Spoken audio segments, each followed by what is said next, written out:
Magandang araw mga kapatid kay Kristo. Opisyal na ngang inilabas ng Diocese ng Antipolo ang mga listahan ng Jubilee Churches ngayong darating na Jubilee Year 2025 na inilabas ng Lubhang Kagalang-galang Roberto Cruz Santos, DD, Obispo ng Antipolo.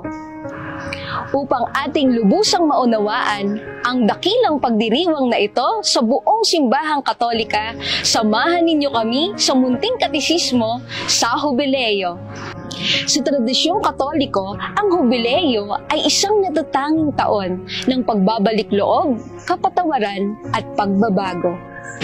Ito ay panahon para sa ating mga mananampalataya na maghanap ng pakikipagkasundo sa Diyos, palalimin ang ating buhay espiritual at magsagawa ng gawa ng awa.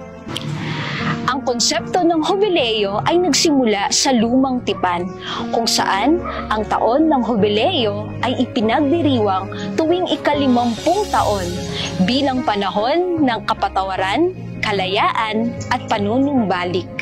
Sa tradisyong mga Hudyo naman, ang Jubileo ay panahon kung kailan pinapatawad ang mga kasalanan, pinapalaya ang mga alipin, at ibinabalik ang mga lupa sa mga may-ari nito.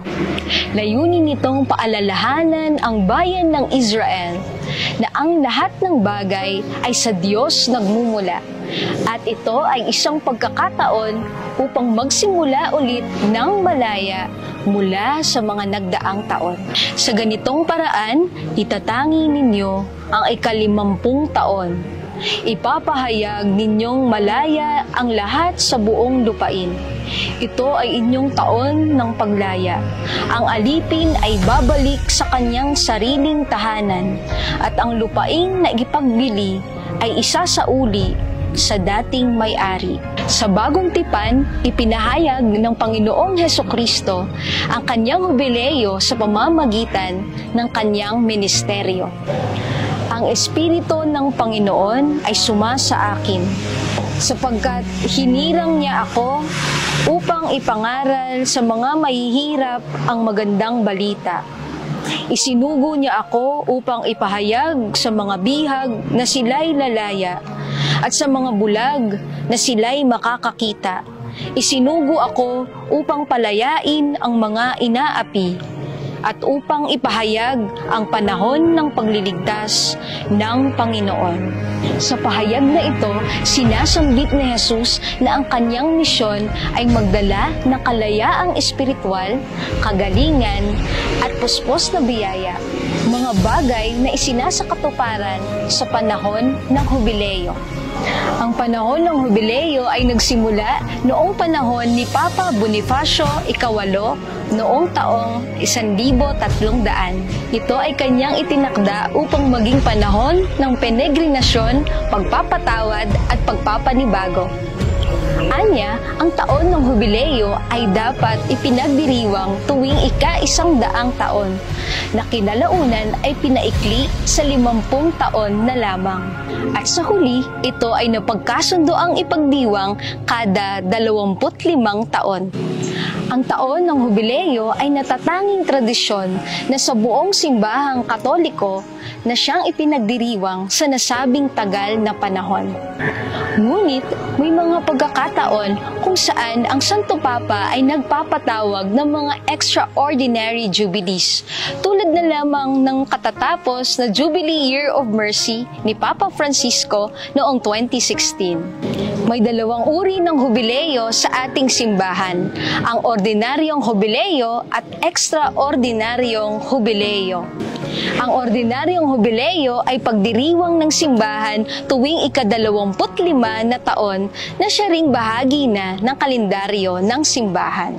Ito ay mga takdang panahon para sa mga espesyal na pagpapala, indulhensya, pagkakataon para magpatawad at magbago.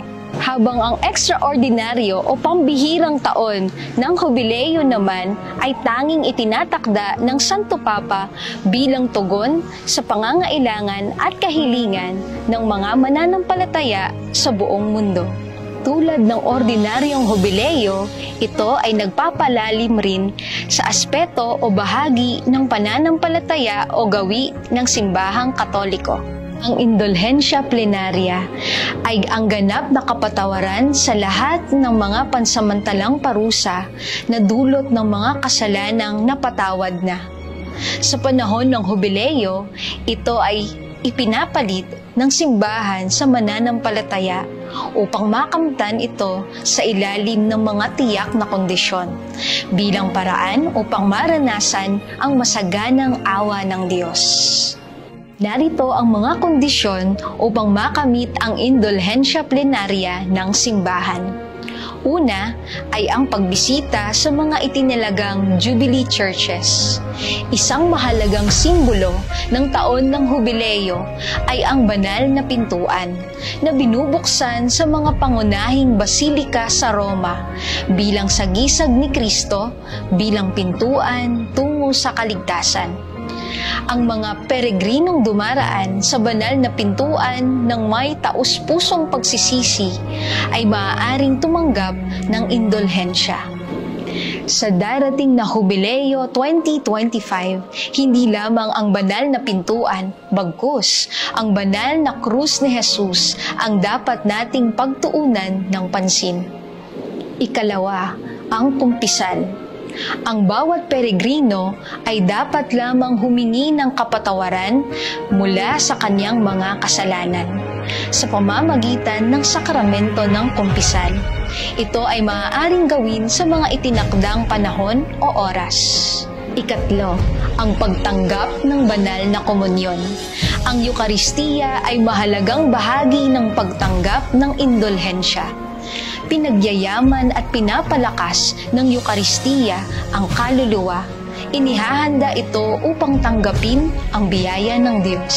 Ikaapat, ang pagdarasal sa intensyon ng Santo Papa. Pagkatapos tanggapin si Jesus sa pamamagitan ng komunyon, kinakailangang mag-alay ng panalangin para sa mga intensyon ng Santo Papa. Karaniwang kabilang dito ang pagdarasal ng Ama Namin, Aba Ginoong Maria at Luwalhati. At ang huli, kinakailangan ang taimtim na pagsisikap na talikuran ang lahat ng kasalanan kahit na maliliit pa.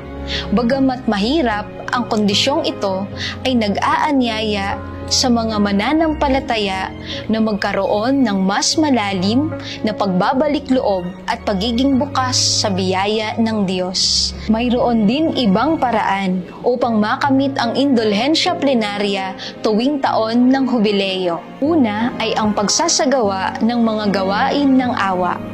Bukod sa pagdaan sa banal na pintuan, ang mga gawain ng awa tulad ng pagpapakain sa nagugutom, pagbibihis sa mga walang damit, at pagdalaw sa mga may sakit o nakabilanggo ay mga paraan din upang makamtan ang indulhensya sa panahon ng jubileo. Ikalawa ay ang taimtim na pagdarasal sa mga Jubilee Churches. Ang pagdalaw sa isa sa mga itinalagang Jubilee Church at ang paggugol ng panahon sa panalangin sa harap ng banal na sakramento ay isang paraan upang matanggap ang indulhensya. Isang panahon ng pagkakabaha-bahagi, tunggalian at krisis sa kalikasan. Ang bawat peregrino ay inaanyayahan sa panahon ng jubileo na humingi ng tawad mula sa ating pagkakasala. Yakapin ang banal na awang hain sa atin ng maawaing Diyos at ilapit rin ang awa na ito sa ating kapwa, lalo na sa mga nangangailangan nito at mga tao sa laylayan ng lipunan. Sa panahon ng jubileo na ito ay inaanyayahan tayo ng mga laga sa ating kalikasan bilang ating aktibong tugon sa Laudato Si na siyang isinulat ni Papa Francisco. Ngayong darating na taon ng Jubilee 2025, ang simbahan ay nagbibigay ng pagkakataon sa bawat isa sa atin upang lumago sa pananampalataya, tumanggap ng kapatawaran sa Diyos, ibahagi ang mensahe ng kaligtasan sa buong mundo, at maging tulay ng pag-asa para sa lahat.